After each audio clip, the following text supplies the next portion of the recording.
Hello everyone, कैसे हैं आप सब। आई होप आप सब बहुत अच्छे होंगे। आज फिर से मैं आप सबके लिए छोटे छोटे कुछ ऐसे टिप्स एंड ट्रिक्स लाई हूँ जिससे अपना के आप अपने डेली के काम को बहुत ही आसान बना सकते हैं। हमारे जो डेली के काम है ना, उसमें अगर हम इस टिप्स को अपनाते हैं तो सारे काम हमारे बहुत ही ज़्यादा ईजी हो जाएंगे। उम्मीद करती हूँ सारे टिप्स आप सबको बहुत ज़्यादा पसंद आए तो प्लीज़ लाइक शेयर और चैनल को सब्सक्राइब करना बिल्कुल भी ना भूलें।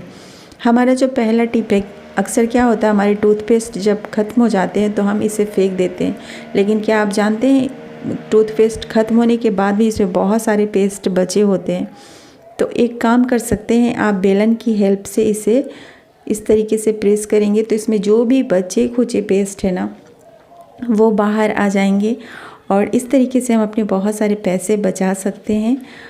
तो इस तरह से हम अपने जो इसमें पेस्ट थे उसका यूज़ करके अपने दांतों को चमका सकते हैं। तो है ना कमाल का टिप्स। इसी तरीके से हम टोमेटो केचप के साथ भी करते हैं। जब ख़त्म हो जाता है तो इसके पैकेट को हम फेंक देते हैं, लेकिन इसमें ख़त्म होने के बाद भी इसमें बहुत सारे केचप बचे होते हैं। तो इसी तरीके से हमें बेलन एक ले लेना है और बेलन को इस तरीके से हम प्रेस करते हुए जाएंगे तो जो भी साइड में बचे हुए थे टोमेटो केचप वो सारे इकट्ठे हो जाएंगे और आपकी 2 सैंडविच तो आराम से बन ही जाएंगे। तो इस तरीके से करके हम अपने बहुत सारे पैसे बचा सकते हैं। हम जो हाउस वाइफ लोग होते हैं ना, थोड़े से कंजूस टाइप के होते हैं, कोई भी चीज़ फेंकना पसंद नहीं करते। तो उम्मीद करती हूँ ये टिप भी आप सबको बहुत ज़्यादा पसंद आई हो। हमारा अगला टिप क्या है, जब हम थोड़े बहुत कुछ सब्जियां बनाते हैं या फिर ज़्यादा प्याज की यूज़ नहीं होती है तो हम सिर्फ हाफ़ ही प्याज यूज़ करते हैं और हाफ़ हमारे प्याज ऐसे ही बच जाते हैं। अब अगर हम खुले में प्याज को फ्रिज में रखेंगे ना तो फ्रिज में बहुत सारे स्मेल आ जाते हैं।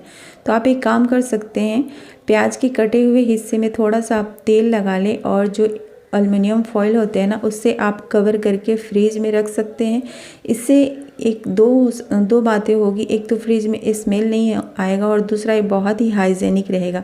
हमें कभी भी खुले में प्याज को नहीं रखना चाहिए क्योंकि खुला प्याज हमेशा जो भी कीटाणु वगैरह होते हैं ना उसे अपने अंदर एब्जॉर्ब करता है। तो इससे खुले में हमें प्याज को बिल्कुल भी नहीं रखना चाहिए। इस तरीके से रखेंगे तो हमारा प्याज बहुत ही हाइजेनिक रहेगा। हमारा अगला टिप क्या है, अक्सर जब हम लहसुन छीलने बैठते हैं तो लहसुन छीलते वक्त हमें बहुत ज़्यादा परेशानी होने लगती है, जल्दी छिलता नहीं है। तो हम एक काम करते हैं, इसे हम पानी में भिगो करके रख देते हैं। लेकिन ऐसे करने से क्या होता है, हम थोड़े बहुत ही लहसुन यूज़ करते हैं और बाकी जो लहसुन बच जाते हैं उसमें स्मेल आ जाते हैं। तो आप एक काम कर सकते हैं, लहसुन को इस तरीके से ड्राई रोस्ट कर लें।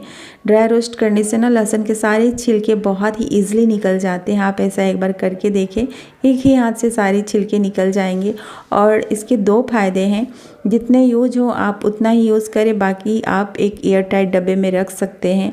और पके हुए लहसुन के ना बहुत सारे फ़ायदे हैं, इसके अनगिनत फ़ायदे हैं, हेल्थ से जुड़ी हुई बहुत सारे फ़ायदे हैं।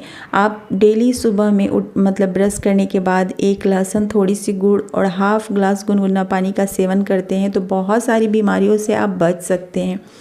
ये पका हुआ जो लहसुन है, ऐसे तो कच्चा लहसुन भी खाना चाहिए बट कच्चा लहसुन बहुत लोगों को डाइजेस्ट नहीं होता है, पेट में एसिडिटी वगैरह बनने लगते हैं, पेट में जलन होने लगते हैं। तो इसलिए आप इस तरीके से अगर पका के लहसुन खाएंगे तो ये लहसुन बीपी में, डायबिटीज़ में, हार्ट डिजीज़ में, हर तरह की बीमारियों में बहुत ज़्यादा फ़ायदेमंद है। तो इस तरीके से आप रख लें और डेली सुबह में आप एक लहसुन की कली सेवन कर सकते हैं और इसके छिलके उतारने भी बहुत ईजी है। तो उम्मीद करती हूँ ये टिप भी आप सबको बहुत ज़्यादा पसंद आए।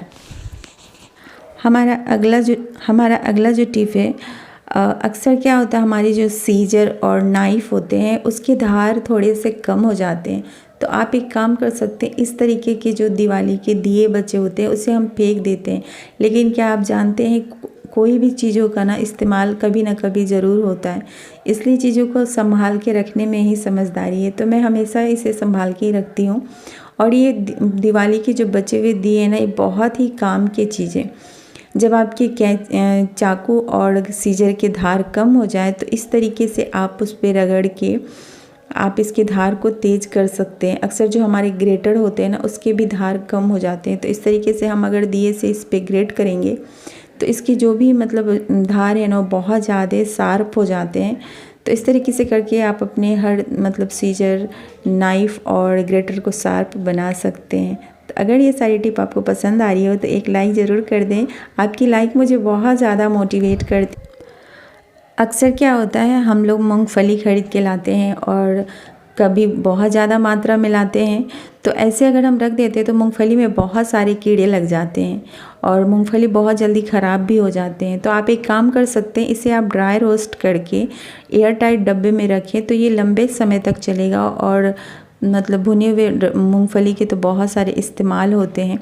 तो आज मैं आपको 2 तरीके बताऊंगी इसके, मतलब इजी कैसे इसके आप छिलके निकाल सकते हैं। बहुत ही ईज़िली इसके सारे छिलके निकल जाएंगे। कभी कभी क्या होता है, हम लोग अच्छे से रोस्ट करते हैं तो आधे छिलके ही निकल पाते हैं और आधे मूंगफली ऐसे ही रह जाते हैं। लेकिन मैं आपको एक बहुत ही आसान और बहुत ही इजी टिप्स बताऊंगी जिसकी हेल्प से आप मतलब मूंगफली के सारे छिलके निकाल सकते हैं। पहले आप मीडियम फ्लेम पे इसे अच्छे से रोस्ट कर लें। ये जब बहुत ही अच्छे से रोस्ट हो जाए ना, तो इसके बाद इस तरह का हमें एक प्लास्टिक लेना है। इस तरह के जो प्लास्टिक होते हैं कपड़े वाले, जो कि मतलब सब्जी वाले भैया देते हैं, तो इस तरीके का आपको एक प्लास्टिक ले लेना है, ठीक है। अब इसमें जब ये ठंडा हो जाए मूंगफली, इसके बाद हमें इसमें सारे मूंगफली को इस तरीके से रख लेना है, ठीक है। अब इसके बाद हमें क्या करना है, आप थोड़ा ध्यान, इस बैग में मतलब इस प्लास्टिक में हमें सारे मूंगफली को रख लेना है। इसके बाद हमें चलने हैं वॉशिंग मशीन की तरफ। जी हाँ, वॉशिंग मशीन की तरफ हमें जाना है और इसे हमें अच्छे से इस तरीके से बेंड करके, मतलब ज़्यादा टाइट हमें बेंड नहीं करना है, हल्के हाथों से हमें इस तरीके से बेंड कर लेंगे। और वॉशिंग मशीन का जो स्पिन वाला भाग होता है ना, उसमें हम इसे इस तरीके से रख देंगे, ठीक है। और इसके बाद इसके ढक्कन को लगा के हम 3 मिनट के लिए इसे अच्छे से स्पिन कर लेंगे। जब ये अच्छे से स्पिन हो जाएगा तो मैं आपको दिखाती हूँ कि इसके छिलके कितने ईज़िली निकल गए। तो यहाँ पे बहुत ही अच्छे से स्पिन हो चुके हैं और ये देखिए इसके सारे छिलके ना बहुत ही ईज़िली निकल गए हैं। इसे अब बच्चे भी ना मतलब निकाल सकते हैं इसके सारे छिलके को। तो है ना बहुत ही कमाल का टिप्स, इसे बच्चे भी यूज़ कर सकते हैं। बच्चे भी इसे बहुत ही अच्छे से मूंगफली के छिलके निकाल सकते हैं। तो उम्मीद करती हूँ सारे टिप्स आप सबको बहुत ज़्यादा पसंद आए हों।